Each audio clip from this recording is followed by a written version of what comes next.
Haleluya. Haleluya, haleluya. Dushimye Imana yuko Imana yatwongeje uyu munsi wa none, kuko hari benshi baba babigambiriye ndetse bakanabitekereza ariko ntibakundire, ariko twebwe twaboretse. Mumfare duhereze Imana yacu icyubahiro. Dushimye Imana yuko yabanye natwe iminsi yose itambutse. Rero hari byinshi biba bihiga ubugingo ndetse bihiga n'imibiri, ariko Kristo agenda yitambika agakuraho ibyo twabashije kubona n'ibyo tutabonye. Amina. Urwo ni urugamba rurwanirwaho tutazi, ariko Kristo we akatwerekaho twa tundi dutoya. Amina. Buriya byose biramutse bitugezeho byaduhirika, ariko Kristo kuko abanza kubica intege, niyo mpamvu twa tundi tutugeraho. Izina ry'Imana yacu nihabwe icyubahiro. Amina. Kandi umusirikari wese rero, niyo urusasu rutamugezeho, ariko hari ikiva ku isasu gishobora kumugeraho. Yesu natubwire neza. Ijambo ry'Imana mfite muri no minsi rero ni ijambo rijyanye ndetse ni ibyo kurya bya mbere uracyabifite. Ibyo kurya bya mbere uracyabifite. Ibyo kurya burya bibamo amoko menshi atandukanye. Hari ibyo kurya bihabwa umuntu ukiri mutoya, hakaba n'ibyo kurya bihabwa umuntu mukuru. Amina. Amina. Tugiye gusoma ijambo ry'Imana riboneka mu Baheburayo igice cya 5. Turasoma duhereye ku murongo wa 12 tugere no ku murongo wa 14. Urwandiko rw'Abaheburayo ibice 5 umurongo wa 12 turageza ku murongo wa 14. Kandi nubwo mwari mukwiriye kuba abigisha ubu, kuko mumaze igihe kirekire mwiga, dore musigaye mukwiriye kongera kwigishwa namwe ibyishingiro bya mbere by'ibyavuzwe n'Imana. Kandi mwahindutse abakwiriye kuramizwa amata aho kugaburirwa ibyo kurya bikomeye, kuko unywa amata aba ataraca akenge mu by'ijambo ryo gukiranuka, kuko akiri uruhinja. Ariko ibyo kurya bikomeye ni iby'abakuru bafite ubwenge kandi bamenyereye gutandukanya ikibi n'icyiza. Izina ry'Imana yacu nihabwe icyubahiro. Amen. Dusomye muri Matayo mu bice 2 n'umurongo wa 18 hatubwira neza inkuru ngw'induru ngo yumvikana irama yo kurira no kuboroga, ngo mu gihe ngo abana barasheri ngo bari bamaze kwicwa. Kandi abo bana barasheri bishwe mu gihe Yesu Kristo yari yaravutse, mu gihe umwami Herode yashakaga kwica Yesu Kristo, kuko yari yaramaze kumenya ko ngo Kristo yaje kuba umwami. Ntabwo yari yarasobanukiwe neza yuko Yesu Kristo ataje kuba umwami ngo afate intebe mu isi, ahubwo yari aje kuba umwami wo gucungura intama zari zarazimiye, wo gucungura umwana w'umuntu, kuko urukundo rwa Imana n'abana b'abantu rwari rumaze kuzamo igitotsi, rwari rumaze kuzamo icyaha. Hanyuma Imana iravuga ngo noneho ngo nicujije icyatumye ndema umwana w'umuntu, kuko icyo namuremeye atari icyo ari gukora, ngo reka murimbure. Ngo maze Yesu Kristo yemera kumanuka ngo avukira mu mugore. Aleluya. Ngo hanyuma muri icyo gihe Herode ngo ashaka kurimbura abana b'abahungu kugira na Yesu Kristo apfamo. Ngo hanyuma ngo Rasheli ngo yari afite abana barengeje imyaka 2, ngo ariko barabaye ingwingiri. Amina. Ingwingiri zo muri no minsi rero ni abaririmbyi n'abanyamasengesho n'ababwiriza butumwa n'abakristo bari barahawe ibyo kurya bikwiriye abagenzi kugira ngo bibakuze mu mwuka, ariko ntibakura. Bagaragara ko bakuze mu gihagararo, unabari imyaka bamaze mu itorero, unabari imyaka bamaze mu idini, bagaragara nk'abakuze, ariko mu buryo bwa mwuka babaye ingwingiri. Mu Baheburayo Gatatu neza ngo mbese ngo ntabwo ari ba bandi ngo bari bakwiriye ngo kuba bakigisha abandi, ngo ari kubera igihe bari bamaze, kubera igihe abantu bamaze mu itorero, kubera igihe bamaze mu masengesho, ngo ariko ngo barongeye ngo basubira ku mata. Abantu bamaze gusubira ku mata ni abantu baba bagikunda za nyigisho zoroshye, ni ba bantu baba batagishaka guhura n'ibigeragezo, batagishaka guhura n'intambara, ahubwo bakumva yuko bakibera mu bisubizo. Ariko muri rugendo abagenzi nyabagenzi bakwiriye no kurya ibiryo bikomeye. Haleluya! Kuko ibiryo bikomeye bigereranwa n'ibigeragezo, bigereranwa n'intambara, ariko umugenzi akabicamo agakiranuka akageza ku iherezo ry'urugendo. Haleluya! Ngo hanyuma mu gihe cya Rasheli, ngo abana bose kuko bari barabaye ingwingiri, bariya abana bari barahawe amata nk'abandi, baherezwa imboga nk'abandi, baherezwa ibyo kurya bitera imbaraga nk'abandi, ariko ntabwo bigize bakura. Haleluya! Abantu bo muri ino minsi rero, ijambo ry'Imana riravugwa yuko abantu bakwiye kuva mu byaha, yuko abantu bakwiye kureka ingeso mbi, bakwiye kureka ubusinzi n'ubusambanyi, bakwiye kureka ubugambanyi, bakwiye kureka amatiku, ariko ntibabivemo. Niyo mpamvu bigaragara yuko abantu bamaze kuba ingwingiri. Ngo kandi Kristo ubwo icyorezo cyangwa icyago kizaza kigendereye abantu batakijijwe, kigendereye abantu batakiranutse, abo nabo kirabatwara. Haleluya! Kandi nabo kitabatwara, ariko dutegeye tuvuye ngo ese Kristo niba aje gucyura itorero, ese turagenda turi bantu ki? Haleluya! Ngo abantu ba none bo mu gihe cya none bavuye ku byo kurya bikomeye barongera basubira ku byo kurya byoroshye, kuko muri ino minsi abantu benshi ntabwo bagikunda inyigisho zima, ahubwo barashaka inyigisho zihuye n'irari ryabo. Ngo ibitangaza biraje, ngo byaye neza, ngo wubatse inzu, ngo mbese wubakiwe ibintu bidafatika mu buryo bw'umubiri, ariko mu buryo bw'umwuka abantu baramaze kubivamo. Yesu natugire neza. Abantu benshi ntabwo bari guhanura nk'uko Kristo ashaka, ahubwo bari guhanura bagendeye ku marangamutima y'umuntu. Ariko ijambo ry'Imana rivuze neza yuko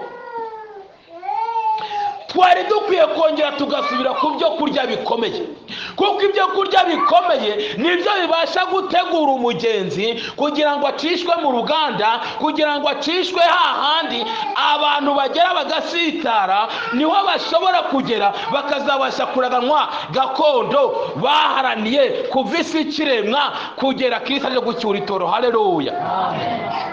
uyu munsi wa none rero wongera utekereze ibyo kurya wahamagariwemo. Ese uracyari kurya ibyo kurya bikomeye bitera imbaraga? Ese ntabwo wabaye ingwingiri mu buryo bwa mwuka? Ese uko wagendaga, uko watinyaga gukora icyaha, uko wabanaga na Kristo, uyu munsi uracyabana na Kristo? Abantu ntabwo bagikora inyigisho nzima. Abantu duhora mu ruzerero, duhora tuzerera dushaka aho baduhanurira, dushaka aho batubwira iby'amahoro, kandi bagaca ku byaha. Ntibatubwire ibyaha byacu, ntibatubwire ubugome bwacu, ntibatubwire ubuhemu bwacu, ntibatubwire amagambo yacu, ntibatubwire guca imanza kwacu, bakatubwira ngo Imana itugire neza, bakarenza ku byaha, natwe tukihereza amahoro ngo dutahanye imigisha. Kandi nta mahoro y'umunyabyaha, niko Yesu Kristo avuga. Haleluya! Nta mahoro y'umunyabyaha. Nubwo bakubwira ngo ufite amahoro ariko ukiri mu byaha, nta mahoro uteze kubona. Yego urihesha amahoro, ariko Yesu Kristo naramukaje byose bizasobanuka, kuko intebe y'imanza izaza, ibitabo bibumburwe, amazina y'abakiranutse asomwe, hanyuma amazina y'abanyabyaha nayo asomwe, hanyuma buri wese azabona ingororano zikwiriye ibyo yakoze. Izina ry'Imana turihabwe icyubahiro. Buri wese niyongera atekereze, ese uko abanye n'Imana, ese uko yabanaga n'Imana, n'uyu munsi niko bakibanye. Tekereza ibyo kurya uri kurya muri ino minsi. utegeye niba utari gutinya intambara, utegeye niba utari kugenda mu bihanamanga, ushakisha agakiza aho katari, ushakisha ubuhanuzi, ushakisha ibitangaza, nyamara utaramara kwakira Yesu Kristo. Haleluya. Ongera utekereze neza niba utarabaye ingwingiri, nusanga warabaye ingwingiri wongera utabe Kristo ati noneho ndagarutse nje imbere yawe. Haleluya. Noneho ngarutse imbere yawe ngiye kukubwira ibyatumye mpinduka ingwingiri. Ibituma abantu bahinduka ingwingiri muri iyo minsi ni ibintu byinshi bitandukanye. Imivugire yatuma uhinduka ingwingiri. Uko wasenga uko wabiretse wahinduka ingwingiri. Uko wasuraga abantu ukaba utakibikora wahinduka ingwingiri. Amagambo ugenda uvuga yaguhindura ingwingiri. Abo mugendana nabo baguhindura ingwingiri, kubera yuko natwe dushobora kwitandukanya n'ayandi moko, ngo twe kwifatanya n'abandi tudahwanyije kwizera. Kuko ijambo ry'Imana rivuga neza ngo mbese ngo umucyo n'umwijima byabangikana bite?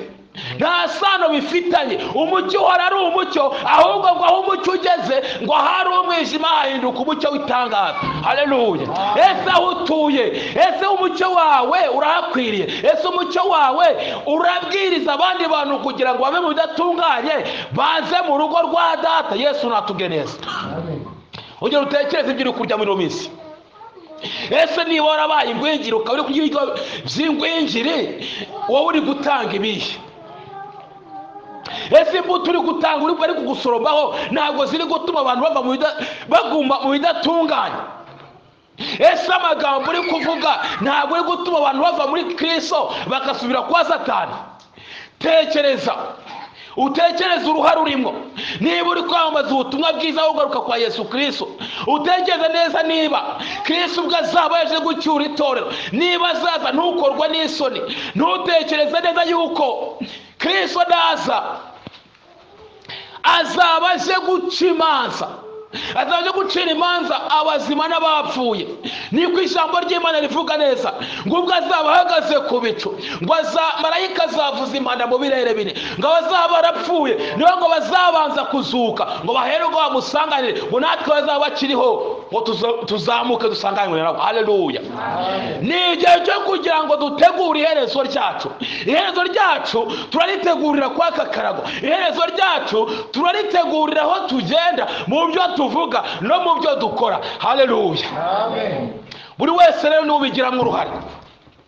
Buri wese niwe kugira ngo arusheho kugira ngo akureho icyazatuma atabana n'Umwami Imana. Buri wese niwe kugira ngo agire uruhare kugira ngo akureho icyatuma atabona umugisha. Buri wese niwe kugira ngo agire uruhare rwo kugira ngo asenye rwa ruzitiro rwabuza gushyikirana na Kristo. Haleluya. Amen.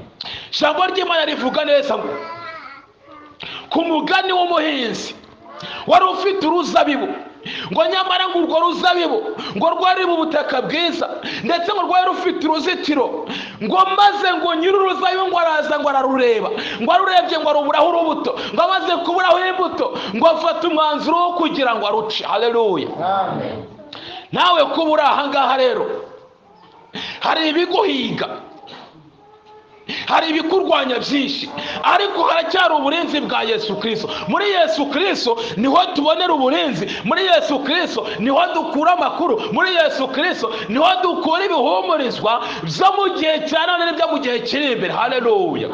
Abari muri Yesu Kristo barahirwa, nta teka bazacirwaho ubwo Yesu Kristo azaje gucyura itorero. Ariko hahiriwe umuntu ufiteho mu nzira z'igisiyoni, ufiteho ibyiringiro, ufiteho umutabazi w'Imana Yakobo. Haleluya. Mureke tugume mu birindiro kandi dukomeye dukiranuke, dukureho inzitwazo zose zituma udakiranuka, dukureho inzitwazo zatuma utabana Yesu Kristo, dukureho impamvu zatuma umugisha yaduteguriye utaboneka muri twebwe. Haleluya. Njya nkunda kubwira abantu ngo uba maso aragabana. Njya nkunda kubwira abantu ngo naho wowe utatumbira neza ariko ngiye nkatumbira n'undi agatumbira ibyo Kristo yateguye, ibyo yaduteguriye n'ubundi biratugeraho. Haleluya. Ndababwira mbibutsa ngo mube maso kandi tube maso, dukureho ibidafite umumaro. Nitumara gukura ibidafite umumaro, Yesu Kristo arakomeza kubana natwe. Haleluya. Kandi aratugirira neza. Kandi buri wese uwari adafite amahoro, uwari adafite umunezero, amahoro n'umunezero tubikura imbere ya Kristo. Haleluya. Icyambere ni ugufungura imitima yacu. Ndabona kubwira abantu ngo kureba umutima wawe ni kure kuri jewe, ariko wowe uba ubizi neza, ni nk'indererwamo ushyira imbere yawe ukabasha kwireba uko iteye. Ariko muri ino minsi hari abantu bireba mu kandi kanya gato bakiyibagirwa, ariko buri wese nabasha kwitegereza neza ntabwo yiyibagirwa. Nawe yabeye ko yasinze, nawe yabeye ko yasambanye. Ushobora kuvuga ngo ese nasinze ari nanywa inzoga. Amagambo menshi avanga ibicumuro cyangwa ubusinzi. Hari ibintu byinshi byanduza abagenzi muri ino minsi. Haleluya. Amen. Byanduza abagenzi ni byinshi, ibyanduza abagenzi bahumanye ni byinshi, ibituma imbuto zabo zihunguka ni byinshi, ibituma abagenzi basubira inyuma ni byinshi. Ariko wakabaye maso, ntago wagakunza yuko inzu yawe icukurwa kujyaho igiciro byibwe. Haleluya. Yesu Kristo aravuga ngo muhore mukenyeye kandi amatabaza yanyu ahore yaka, kuko mutazi umunsi cyangwa igihe umukwe azazira gucyura itorero. Haleluya.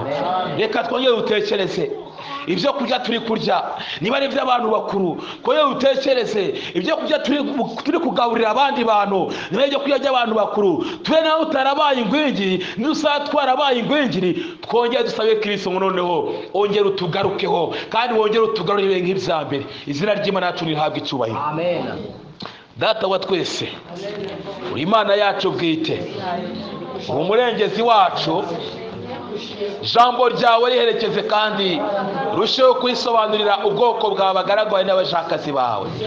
Uko ijambo ryawe Data wa twese n'urwego ruzageza abantu mu bwami bwawe. Reka Data wa twese wongere udushoboze Mwami kutaba ingwingiri mu gihe cya none. Wongere udusubize ku byo kurya by'abantu bakomeye, kuko abantu benshi muri ino minsi Mwami bamaze kongera Mwami kwikumbura kongera kunywa ku mata, ndetse abantu benshi bongeye gukumbura bya byo kurya byo muri Egiputa, bongeye gukumbura kurya kuri ya mategeko n'ubutungo bwatunga urucumu. Yewe Yesu mwana w'intama w'Imana, ongera ugaburira ubwoko bwawe Mwami ibyo kurya Mwami bakwiriye, kandi buri wese Mwami umushoboze kwiruka ndetse yirukanye cyane, kandi buri wese umushoboze Mwami umukore ku maso arushaho kureba ibyo abandi bantu batabona, ndetse amatwi yacu Mwami narushaho kongera kumva ibyo abandi bantu batumva. Reka ubwoko bwawe Mwami ubushyigikire kandi utugire neza. Uwiteka nyir'ibihe nyir'icyubahiro, turinde Satani, turinde abadayimoni, turinde imbaraga za Medini n'abaperesi, imbaraga z'ibitavuga Imana za cyose n'abacyamuzi, abahamya bimenyereye, imbaraga z'imyuka mibi, imbaraga z'abakonikoni, yayindi irarika, imbaraga zose turazirarije mu butware bwa Kristo Yesu. Witeka mwana w'intama w'Imana, turaritse Imana n'Umwana n'Umwuka wera, Imana cyawe hagati muri twebwe, kandi ukomeze kuyoboka ino teraniro ryawe Mwami, kandi dushyigikire Kristo. Bendera rya Mwuka wera, bendera rya Yesu Kristo rikomeze kuba hagati muri twebwe, tubisabye Imana mu izina rya Data twese Mwana n'Umwuka wera, Yesu. Amen.